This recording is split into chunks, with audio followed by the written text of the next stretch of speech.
ನನಗೆ ತಿರುವಳುವಾರ್ ಬಗ್ಗೆ ಒಂದು ಇಮೋಷನಲ್ ಅಟ್ಯಾಚ್ಮೆಂಟ್ ಇದೆ. ಬಹಳ ಹಿಂದೆ ಬೆಂಗಳೂರಿನಲ್ಲಿ ಸುಮಾರು 9 ವರ್ಷ ತಿರುವಳುವಾರ್ ಸ್ಟ್ಯಾಚ್ಯೂನ ಬಟ್ಟೆ ಕಟ್ಟಿ ಇಟ್ಬಿಟ್ಟಿದ್ರು.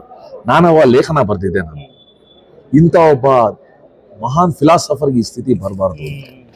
ಅದಾದ್ಮೇಲೆ ನಮ್ಮ ಸರ್ಕಾರ ಬಂದ್ಮೇಲೆ ಯಡಿಯೂರಪ್ಪನವರು ಇನಿಷಿಯೇಟಿವ್ ತಗೊಂಡು ಕರುಣಾನಿಧಿಯವ್ರ ಜೊತೆ ಮಾತಾಡಿ ಅಲ್ಲಿ ಸರ್ವಜ್ಞನ ಪ್ರತಿಮೆ, ಇಲ್ಲಿ ತಿರುವಳುವಾರ್ ಸ್ಟ್ಯಾಚ್ಯೂ, ಈ ಎರಡೂ ಸ್ಟ್ಯಾಚ್ಯೂ ಅನಾವರಣದಲ್ಲಿ ನಾನು ಭಾಗಿಯಾಗಿದ್ದೆ. ಆ ಒಂದಿತ್ತು. ಮತ್ತೆ ನರೇಂದ್ರ ಮೋದಿ ಅವರು ಅನೇಕ ಸಲ ತಿರುವಳುವಾರದು ಮಾತುಗಳನ್ನ ಉಲ್ಲೇಖ ಮಾಡಿದ್ದಾರೆ.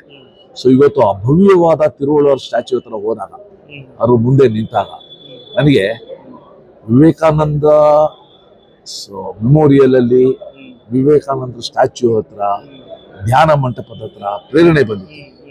ತಿರುವಳುವಾರಿಂದ ಒಂದಷ್ಟು ಸ್ಫೂರ್ತಿ ಬಂತು.